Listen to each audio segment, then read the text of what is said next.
할렐루야. 주 예수 그리스도 이름으로 하나님 말씀 증거하겠습니다. 마태복음 12장 14절에서 21절까지 말씀 찾아서 읽겠습니다. 마태복음 12장 14절에서 21절까지 말씀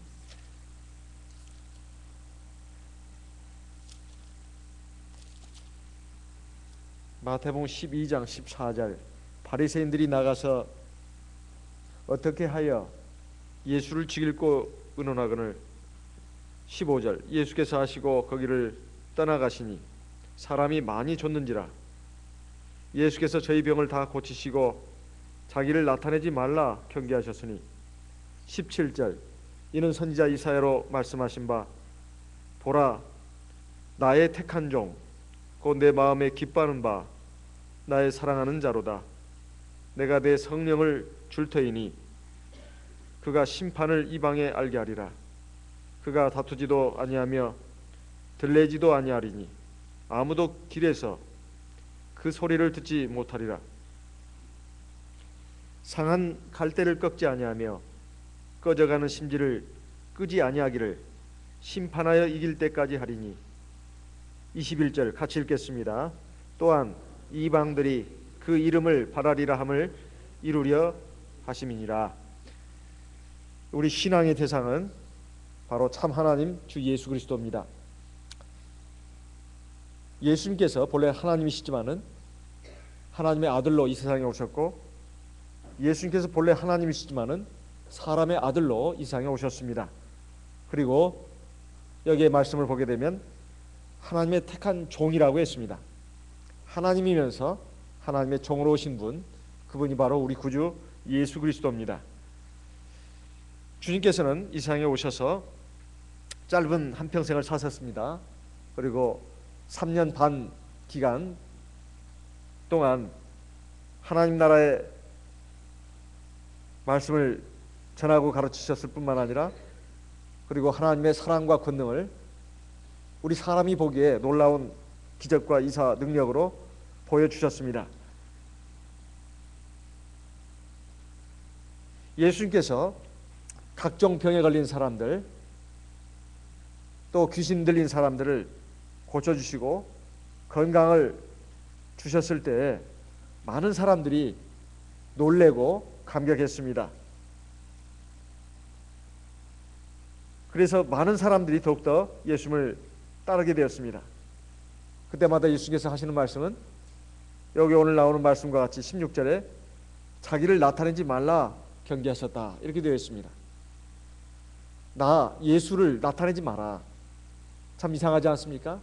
예수님께서 이 세상에 오신 목적은 바로 그가 참 하나님이시고 구주이시니까 사람들이 얼마든지 나타내고 예수님에 대해서 전파하고 증거해야 되지 않겠습니까? 그런데 예수님께서는 각종 병을 고치시고 많은 사람들을 고통과 절망에서 건지시는 이런 놀라운 일을 행하시고 나서 예수님을 자기 자신을 나타내지 마라 이렇게 경계하셨다고 말씀하고 있습니다. 그것은 무슨 목적이었을까요? 바로 예수님께서 이 세상에 오신 목적이 육신의 병을 고쳐주기 위해서, 단순히 육신의 병을 고치는 의사로서 오신 것이 아니라는 것입니다. 그리고 이 세상에서 살면서 겪는 여러 가지 고통, 어려운 문제를 해결해주는 해결사로서 오신 것이 아니라는 겁니다. 주님께서 이 세상에 오신 목적은 바로 우리를 영원한 생명의 나라, 하나님의 나라로 인도해 드리기 위해서입니다. 그러니까 하나님의 구원 사역이 바로 예수님이 이 세상에 오신 목적입니다. 그런데 예수님 병 많이 고쳐주시고 어떤 어려운 문제를 잘 해결해 주시고 이 소문이 나게 되면 좋을 것 같아도 사람들은 참 이기적이어서, 그리고 사람들은 어리석어서 그 병 고치는 거, 먹고 사는 문제가 잘 해결되고 또 성공하고 출세하고 육신의 삶에 안락함이 있고 고통과 근심이 없는 이 상태를 누구나 다 희구하는데 바로 이러한 분이 바로 이분이 아니냐. 지금까지는 무당 찾아가고 점쟁이 찾아가고 또 용하다고 하는 그러한 주술 박사들을 찾아가 가지고 의지했지만 이제는 그 대상이 예수님으로 바뀐 것에 불과합니다. 이렇게 되면 정작 인생들이 이 세상에 소망을 두지 말고 욕심 부리지 말고 하나님 나라에 소망을 둬야 되는데, 그래서 예수님을 믿는 목적이, 예수님을 믿고 따르는 목적이 바로 자기의 영혼의 구원, 그리고 육체의 완전한 구원, 이것이 돼야 되는 것인데도 불구하고 그렇게 되는 것이 지장을 받을까 봐 예수님께서는 이 병 고치는 일, 놀라운 일을 많이 행하셨음에도 불구하고 이런 일을 알리지 마라 이렇게 말씀하셨던 것입니다. 그리고 여기에 나오는 말씀은 선지자 이사야의 예언을 인용해 가지고 하신 말씀이 기록되어 있습니다. 17절 18절에 보면, 이는 선지자 이사야로 말씀하신 바, 보라 나의 택한 종 곧 내 마음에 기뻐하는 바 나의 사랑하는 자로다. 내가 내 성령을 줄 터이니 그가 심판을 이방에 알게 할 것이다. 하나님께서 스스로 낮춰서 사람의 몸을 입고 이 인간 세상에 오셨는데, 그를 갖다가 하나님께서 말씀하시기를 나의 택한 종 내 마음에 기뻐하는 바 나의 사랑하는 자라, 이렇게 말씀하셨습니다. 예수님께서 요단강에서 세례를 받고 물에서 올라오실 때 하늘이 열리면서 성령이 비둘기처럼 내려가지고 예수님 위에, 예수님 몸 위에 머물렀습니다. 그러면서 하늘에서 음성이 나기를 이는 내 사랑하는 아들이요 내 기뻐하는 자라고 말씀했습니다. 이사야 42장 1절에서 4절까지, 이사야 42장 1절에서 4절까지 있는 말씀을 인용한 이 말씀 가운데 첫 번째 핵심은 뭔가 하면 바로 예수님께서 종으로 이 세상에 오셨다는 겁니다. 누구의 종으로? 하나님의 종으로. 하나님의 종으로 오셨다는 겁니다. 이것을 놓고 빌립보서 2장 6절로 7절에서는 이렇게 말씀하고 있습니다. 빌립보서 2장 6절로 7절 말씀을 읽어보겠습니다. 빌립보서 2장 5절부터 쭉 읽어보겠습니다. 빌립보서 2장 5절, 너희 안에 이 마음을 품으라 곧 그리스도 예수의 마음이니. 6절, 그는 근본 하나님의 본체시나 하나님과 동등됨을 취할 것으로 여기지 아니하시고. 7절 8절 같이 읽겠습니다. 오히려 자기를 비어 종의 형체를 가져 사람들과 같이 되었고 사람의 모양으로 나타나셨음에 자기를 낮추시고 죽기까지 복종하셨으니 곧 십자가에 죽으심이라. 이렇게 되어 있습니다. 그러니까 하나님의 본체시지만은 우리 인간을 구원하기 위해서 자기를 비워서, 자기를 비웠다는 것은 하나님의 권위, 하나님의 보좌, 이것을 버리고 종의 형체를 가져가지고 사람들과 같이 됐다. 하나님으로서는 이렇게 표현을 해야 맞는 표현이라고 볼 수 있습니다. 그래서 죄가 없으신 예수님께서 마태복음 3장 17절에 보면 세례 요한에게 나가가지고 세례를 베풀어라고 명하셨습니다. 그때 세례 요한은 내가 당신에게 세례를 받아야 할 텐데 어찌 당신이 나에게 세례를 받으려고 하십니까? 여기에 대해서 예수님께서는 우리가 이와 같이 하여 의를 이루는 것이, 모든 의를 이루는 것이 합당하니라. 이 말씀에 세례 요한은 순종해서 예수님에게 세례를 베푸셨고, 창조주 하나님이자 죄가 없으신 우리 구주 예수님께서는 사람들에게 구원의 길이 무엇인지 이것을 몸소 친히 행하심으로 우리에게 보여주셨습니다. 그리고 예수님께서는 본래 성령을 가지고 이 세상에 오신 분인데, 성령을 가지고 오셨기 때문에 예수님 안에 있는 영은 성령이지 인간의 영이 아닙니다. 육신만 인간의 육신을 가졌을 뿐입니다. 그래서 하나님의 종으로서의 사역을 하시기에 완전한 자격을 갖추신 분입니다. 가장 중요한 것은 하나님의 성령이 예수님에게 있다는 것입니다. 오늘날 우리도 마찬가지입니다. 하나님의 피로 사시고 성령과 진리로 세우신 이 참교회가 바로 주님의 종이 됩니다. 그래서 이 세상 모든 사람들에게 하나님의 구원에 대해서 선포할 수 있고 하나님의 구원을 얻는 방법을 가르쳐 줄 수 있는 그 자격을 갖춘 하나님의 종이 바로 이 참예수교회입니다. 그 가장 뚜렷한 근거는 무엇인가 하면은 바로 주의 성령을 우리에게 주셨다는 것입니다. 사도행전 1장 8절에 보면 예수님께서 하신 말씀, 그 유명한 말씀이 있습니다. 잘 아는 말씀이지만 우리 같이 읽어보겠습니다. 사도행전 1장 8절. 사도행전 1장 8절 같이 읽겠습니다. 오직 성령이 너희에게 임하시면 너희가 권능을 받고 예루살렘과 온 유대와 사마리아와 땅끝까지 이르러 내 증인이 되리라 하시니라. 성령이 임하는 것이 아주 중요한 근거입니다. 성령이 임하면 하나님의 구원을 전파하고 증거할 수 있는 증인이 된다는 것입니다. 이것은 바로 하나님의 종이 된다는 뜻입니다.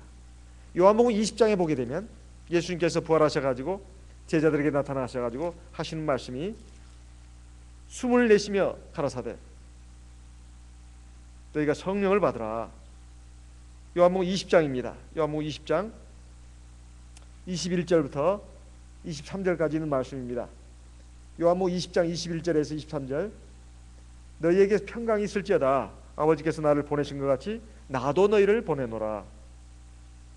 하나님께서 나를 이 세상에 보내신 것처럼, 그래서 사람 구원 얻는 방법, 사람이 구원 얻는 방법을 전한 것처럼, 이룬 것처럼 나도 너희를 이 세상에 보낸다.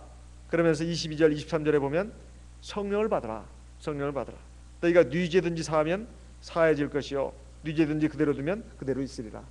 성령을 받으라는 주님의 말씀의 목적이 뭔가 하면 바로 우리 모든 인생들을 로 하여금 죄 문제를 해결해야 된다.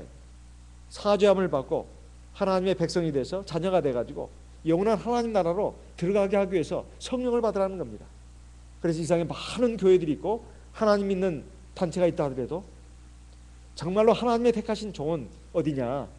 바로 하나님의 성령을 받은 우리 참예수교회입니다. 그리고 저와 여러분이 각자 개개인이 하나님의 택한 종입니다. 그러면 하나님의 택한 종, 맨 먼저 하나님의 완전한 택한 종으로 이 세상에 오셨던 예수님에 대해서 이렇게 우리에게 소개하고 있는데요. 우리가 성령을 받기만 하면 다 주님의 택한 종이 되는가? 그건 아닙니다. 우리가 성령을 받았다 하더라도 성령이 충만해야 합니다. 예수님께서는 성령으로 충만하신 분입니다.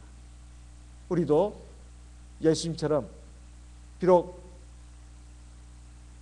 우리 각자 자신의 영을 갖고 있지만 하나님의 성령으로 충만해져야 되겠습니다. 그래야 거기서 권능이 나타나고 하나님의 역사가 일어납니다. 우리가 비록 성령을 받아서 하나님의 자녀가 됐다 할지라도 우리에게는 두 가지 소욕이 있습니다. 하나는 육신의 소욕, 또 하나는 성령의 소욕. 예수님은 육신의 소욕은 없고 오직 성령의 소욕만이 계셨던 분입니다. 그러나 우리에게는 우리 자체의 영혼이 있기 때문에 육신의 소욕이 있습니다. 우리가 육신의 소욕을 따라 살 것인가 아니면 성령의 소욕을 따라 살 것인가, 여전히 우리의 자유 의지에 따른 선택의 문제입니다. 우리가 믿음으로 주의 성령을 의지해서 성령의 소욕을 따라서 하나님의 말씀을 순종해 산다면 우리에게 주어지는 것은 영원한 생명과 영원한 상급입니다. 하지만 우리가 성령을 받아서 하나님의 자녀가 됐다 할지라도 성령이 미약하고 우리 육신의 소욕이 더 강하면 우리는 성령의 소욕을 따라 사는 사람이 아니라 육신의 소욕을 따라 사는 육의 사람이 될 수밖에 없습니다. 그래서 아무리 성령을 받은 성도라 할지라도 여전히 우리는 갈림길에 있습니다. 주 예수님은 바로 완전한 하나님의 종으로서의 모범을 우리에게 보여주셨습니다. 우리는 하나님의 성령으로 인침을 받은 하나님의 백성이 되었습니다. 이제 그 다음 단계는 우리가 하나님의 성령으로 충만해져야 되겠습니다. 그 다음에 예수님께서 이제 하나님의 성령을 가지고 온 하나님의 종으로서 오신 목적은 심판을 이방에 알게 하려고 했습니다. 심판을 이방에 안다는 것은 하나님을 믿는 백성들은 하나님이 참신이시고 그리고 심판 주신 것을 알지만 우상을 섬기고 인간의 육신의 정욕을 따라서 허망한 인생을 살아가는 세상의 많은 사람들은 하나님이 참신이시고 하나님이 심판 주신 것을 모릅니다. 그런데 예수님께서 이제 오셔가지고 바로 자신이 하나님이시고 구주시고 심판 주신 것을 알게 해서 세상의 많은 이방인들도 하나님 앞에 나와 구원을 받도록 하기 위한 그런 목적을 가지고 이 세상에 오셨다는 뜻입니다. 그래서 그는 이 세상에 오셔서 다투지도 아니하며 들레지도 아니하고 아무도 길에서 그 소리를 듣지 못하리라. 이 말은 무슨 경쟁을 하듯이 사람과 싸우듯이 하면서 한 손에는 칼, 한 손에는 코란 이런 식으로 해가지고 사람을 위협하면서 무슨 전쟁하듯이 억압적으로 하나님을 믿게 하지 않는다는 뜻입니다. 또 들리지도 않는다는 뜻은 사람들에게 막 고래고래 소리를 지르면서 나를 믿지 않으면 너희들은 지옥에 있을 것이다, 이런 큰 소리로 이렇게 막 위협하면서 하지 않는다는 뜻입니다. 하나님의 말씀을 전하고 증가하는데 작은 목소리, 큰 목소리, 그런 뜻이 아니고요. 그런 뜻이 아니고 이 말씀은 바로 세상 사람들과 다투고 싸우듯이 전쟁하듯이 하나님의 말씀을 전하고 가르치지 않겠다는 그런 뜻입니다. 참으로 부드러운 음성으로, 그리고 온화한 음성으로, 그리고 진실한 음성으로 하나님의 말씀과 뜻을 전하게 될 것인데, 아무도 길에서 그 소리를 듣지 못한다는 뜻은 이것은 사실 주님이 길을 가지 않는다는 뜻이 아닙니다. 이런 것은 다 상징적인 어법입니다. 아무도 길에서 그 소리를 듣지 못한다는 것은 사실 이 길이라고 하는 것은 사람들이 통행하는 그러한 통로입니다. 그러니까 차분히 마음을 기울여서 그 음성에 귀를 기울이지 않으면 들을 수 없는 그런 소리라는 뜻입니다. 길이라고 하는 것은 차도 다니고 말도 다니고 사람도 다니고 또 주변 풍경들, 움직이는 형상들이 많이 있습니다. 이런 것에 마음을 뺏기다 보면 주님이 워낙 진실한 음성으로 부드럽게 말씀을 하시다 보니까, 그러니까 하나님의 말씀이 지금 세상 모든 사람들에게 크게 위협적으로 들리지 않는다는 뜻입니다. 이것은 다 상징적인 그 어법입니다. 상징적인 어법이에요. 그래서 길을 통행하는 많은 사람들이 세상 것에, 육신의 삶에 매몰되어 있으면, 거기에 마음을 뺏기고 있고 정신을 뺏기고 있으면, 한눈 팔고 있으면 그 소리를 못 듣는다는 뜻입니다. 이것은 하나님의 사랑이기도 합니다. 하나님께서는 우리에게 강압적으로 하나님 믿어라, 그러면 너에게는 영원한 죽음의 형벌밖에 없다, 이렇게 위협하듯이 하나님 믿으라고 하지 않습니다. 정말로 진실한 마음으로, 겸손한 마음으로 하나님을 찾고, 그리고 하나님 말씀에 귀를 기울이면 누구나 다 들을 수 있는 그런 말씀입니다. 중요한 것은 목소리가 크냐 작냐 이것에 있는 것이 아니라 말씀을 듣는, 받아들이는 사람이 그 마음밭이 문제입니다. 지난 안식일 예배 시간에도 잠깐 시작했습니다만, 씨 뿌리는 위에서 마음에 바위가 있고 자갈 돌멩이가 있고 가시덤불이 있으면 하나님의 말씀이 제대로 들어갈 수가 없습니다. 그리고 길가같이 단단한 땅이면 하나님의 말씀이 전혀 먹히지 않습니다. 부드럽고 포용력 있는 마음밭, 온유하고 겸손한 좋은 마음밭을 가진 사람만이 하나님의 말씀을 들을 수가 있고 받아들일 수가 있습니다. 이것을 이렇게 바꿔서 표현하는 것입니다. 그리고 하나님께서는, 우리 주님께서는 인생들에 대해서 얼마나 자비로우시고 은혜가 많으신지 모릅니다. 그것을 20절에 지금 말씀하고 있습니다. 상한 갈대를 꺾지 아니하며 꺼져가는 심지를 끄지 아니하기를 심판하 이길 때까지 하리니, 하나님께서 택하신 백성, 택하신 자녀라 할지라도 단번에 완전하게 되는 것이 아닙니다. 또 하나님의 은혜 가운데서 믿음 생활을 잘 하다가도 때로는 세상 죄악에 마귀의 시험에 올무에 빠져가지고 믿음을 잃어버리고 세상 죄악 가운데 방황할 수도 있습니다. 그러면 꼭 그 형상이 상한 갈대와도 같고 꺼져가는 심지와도 같은 그런 형상이기도 합니다. 원래 갈대라고 하는 것은 종이를 만드는 재료, 그리고 피리를 만드는 재료로 쓰였습니다. 옛날부터 갈대는 피리를 만드는 재료. 그래서 목동들이 그 갈대를 가지고 꺾어서 피리를 만들면 양들이 그 소리를 듣고 따라옵니다. 그리고 이 갈대는 파피루스라고 하는데요, 이것을 잘 분해해 가지고 종이를 만들어서 인간의 지식 문명을 전달하는 도구로 쓰는 데 쓰였습니다. 그런데 갈대가 꺾이게 되면 목동들이 피리를 만들어 쓸 수 있는 그 재료가 되지 못합니다. 소리가 나지 않죠. 그리고 그런 상한 갈대는 종이로도 만들 수가 없습니다. 그래서 아무 쓸모가 없는 것이죠. 그런데 옛날에 어떤 철학자는 사람을 일컬어서 생각하는 갈대라고 했습니다. 얼마나 약한지, 바람에 불면 이리 흔들리고 저리 흔들리고 또 이리 꺾이기 쉽지만 생각하는 갈대라는 것입니다.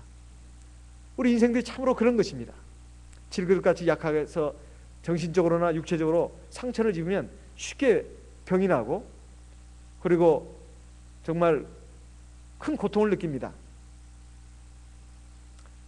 질그릇보다 더 약한 것이 또 이 갈대라고 할 수 있습니다. 상한 갈대는 정말로 쓸 수 있는 용도가 한정되어 있습니다. 그런데 그 한정된 한두 군데의 용도마저도 상한 갈대가 되어버리면 아무 쓸짝에도 필요가 없어서, 쓸모가 없어서 결국 버려지게 되는 것이죠. 그런데 하나님께서는 이 상한 갈대라도 버리지 않는다는 뜻입니다. 꺾지 않는다는 뜻입니다. 그리고 꺼져가는 심지를 끄지 않는다고 하는 것은, 옛날에 우리가 호롱불 쓸 때, 난포불 쓸 때 기름이 거의 다 떨어지게 되면 이제 심지가 시커먼 그름을 내면서 그 심지 자체가 타들어갑니다. 그래서 불꽃은 이미 약해지고 이제 거의가 꺼져가는 그 상태가 되면 사실은 심지가 이제는 타들어가죠. 이런 상태, 그야말로 이제 하나님 앞에서 구원을 받았지만은 믿음 생활 잘 하지 못하고 받은 바 성령의 기름도 다 떨어져 가지고 이제는 위태위태한 지경이 되는 그 상태에 있는 성도들을 가리키는 것입니다. 그러면 이제 곧 죽게 되는 것이죠. 성경에 보면 가늠 중에 붙잡힌 여인이 사람들에게 끌려가지고 예수님 앞에 왔을 때 모세의 율법을 빙자해서 예수님을 시험했습니다. 이 여인을 모세의 율법에 의하면 돌로 쳐 죽이라고 했는데 당신은 어떻게 하겠습니까? 많은 사람들이 예수님을 시험했습니다.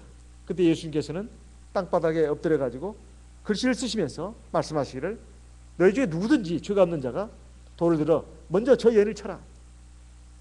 그러니까 어린애에서 시작해서 어린아이까지 한 사람도 그 자리에 남지 않고 다 물러갔다고 했습니다. 예수님께서 고개를 들어가지고 여인에게 말씀하시기를, 나도 너를 정죄하지 않겠다. 이제 돌아가서 다시는 죄를 범하지 마라. 이것은 무슨 죄를 져도 용서함 받는다는 것을 말한 것이 아니라 율법의 기능을 말하는 것입니다. 율법이라고 하는 것은 다른 사람을 심판하고 정죄하는 기준으로 먼저 쓸 것이 아니라 자기를 바로 세우고 하나님 앞에 자기를 온전히 세우는 도구가 되어야 된다는 것입니다. 그리고 또 강도를 만나가지고 피 흘려 돌아가는 그러한 유대인에 대해서 대제사장도 레인도 지나갔지만 선한 사마리아 사람만큼은 그를 불쌍히 여겨가지고 가서 그의 상처를 싸매주고 치료해주고 그리고 주막에 데리고 가서 그를 맡겨서 그가 소생하도록 했습니다. 이러한 것이 바로 우리 주 예수님의 사랑을 실천하는 그런 것이다 하는 것입니다. 우리가 우리 주변에 보게 되면 사실 교회 안에든 교회 바깥이든 상한 갈대도 있고 꺼져가는 심리도 있습니다. 꼭 교회 밖에만 있는 것이 아닙니다. 교회 안에도 있다 이 말이에요. 그래서 이런 사람에 대해서 하나님은 어떻게 보시는가? 오래오래 참으시고 풍성한 인자와 긍휼로 보신다는 것입니다. 언제까지?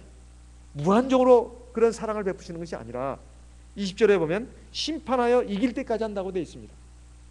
성경에는 이런 표현이 종종 나옵니다. 심판하여 이길 때가 언제일까요? 그것은 마지막 하나님의 심판 날입니다. 그때까지 하나님께서는 우리 모두에게 오래오래 참으시고 풍성한 인자와 긍휼로 대해 주십니다. 그러니까 우리가 희망이 있는 것입니다. 누가복음 13장 6절로 9절에 보면 건지기의 얘기가 나옵니다. 누가복음 13장 6절에서 9절 말씀을 보겠습니다. 누가복음 13장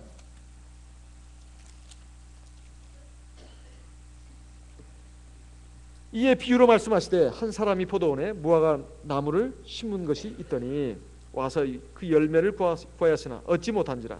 7절 과언지기에게 이르되 내가 3년을 와서 이 무화과 나무에 실과를 구하되 얻지 못하니 찍어버리라. 어찌 땅만 버리느냐. 이것이 보통 사람들의 생각입니다. 그렇게 포도원에 무화과 나무를 심어가지고 열매를 보지 못할 때는 이건 다 그 기대를 무너뜨리는 것이고 아무런 희망이 없는 것이니까 이제 버려야 된다. 찍어내버려라. 이렇게 생각할 수 있는 것인데 그 과언주기는 말하기를 8절에 대답하여 가로되 주인이여 금년에도 그대로 두소서 내가 두루 파고 거름을 주리니. 9절 같이 읽겠습니다. 이후에 만일 실과가 열면 이언이와 그렇지 않으면 찍어버리소서 하였다 하시니라. 이 과언주기의 이는 바로 우리 주 예수님을 상징합니다. 그리고 에스겔 33장에 보면 우리가 잘 아는 말씀이 또 나오죠. 에스겔 33장을 보겠습니다. 에스겔 33장 에스겔 33장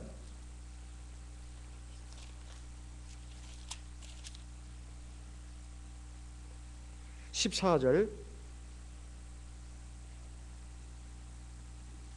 에서 16절까지 같이 읽어보겠습니다. 에스겔 33장 14절에서 16절까지 같이 읽어보겠습니다. 가령 내가 악인에게 말하기를 너는 죽으리라 하였다 하자 그가 돌이켜 자기의 죄에서 떠나서 법과 의대로 행하여 전당물을 도로 주며 억탈물을 돌려보내고 생명의 윤리를 준행하여 다시는 죄악을 짓지 아니하면 그가 정령 살고 죽지 않을지라. 그의 본래에 범한 모든 죄가 기억되지 아니하리니 그가 정령 살리라. 이는 법과 의를 행하였음이니라. 이건 악인에게 하신 말씀인데 언제까지요? 언제까지 이런 것이 주어질까요? 하나님이 심판하시는 날까지. 그때까지는 기회가 열려져 있습니다. 집 나간 탕자 언제까지 하나님께서 인자와 자비로 기다리시고 구원의 기회를 주시는가? 바로 하나님의 심판 날까지입니다. 그때는 그에게 육신의 생명이 붙어있는 날 뿐만 아니라 하나님이 실제로 이 세상을 심판하시는 날, 그것을 동시에 다 가지고 있습니다. 그래서 우리 그때까지 심판하 이길 때까지 하나님께서는 우리에게 긍휼과 자비를 베풀어 주십니다. 그래서 마지막으로 여기에 주시는 말씀은 마태복음 12장 21절에 우리 같이 한번 보겠습니다. 마태복음 12장 21절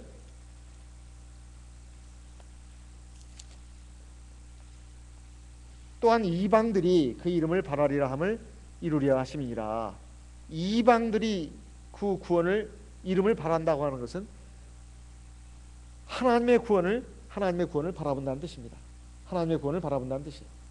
로마서 15장 12절 로마서 15장 12절 말씀 보겠습니다. 로마서 15장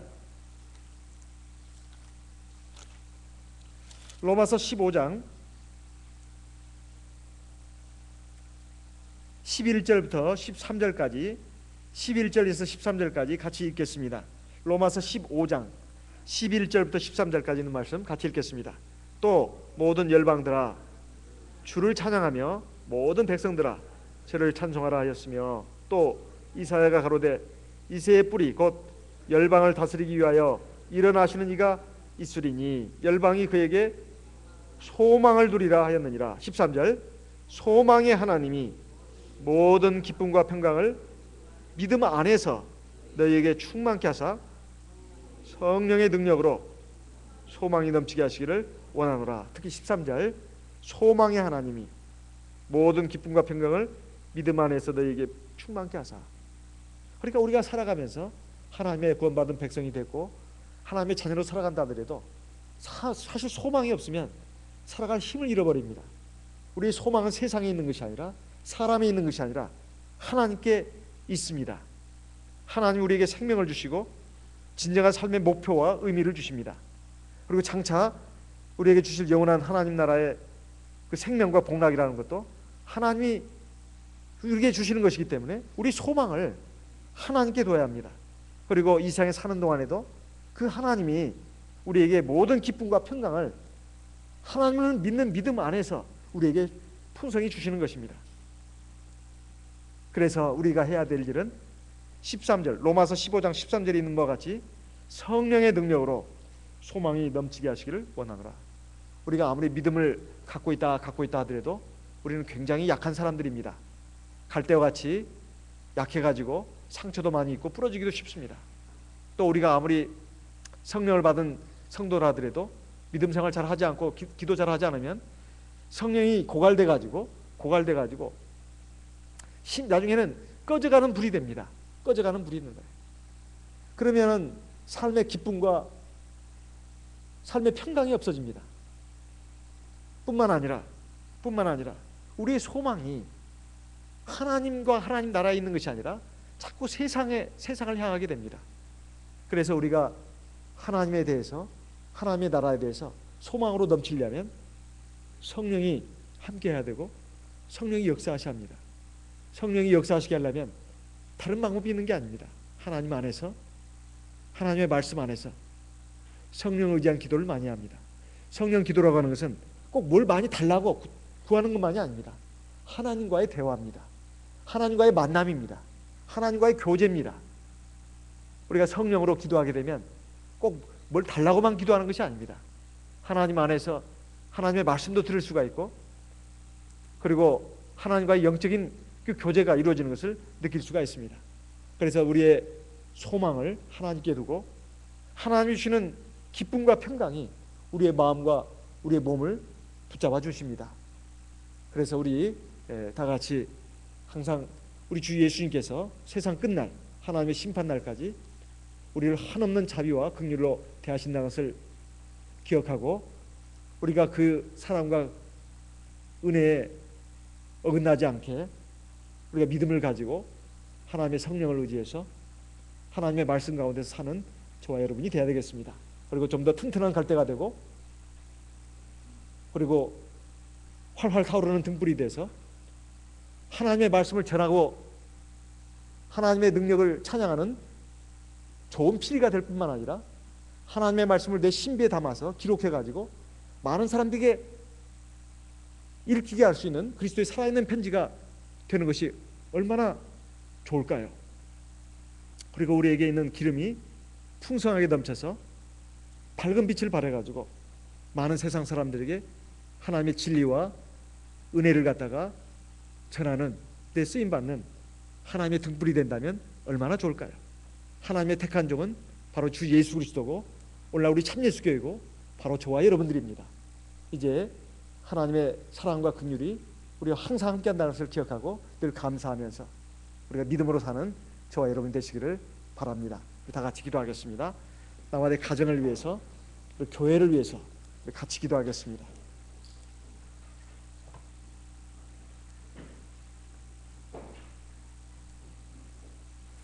할렐루야. 주 예수 그리스도 받들어 기도드리옵나이다.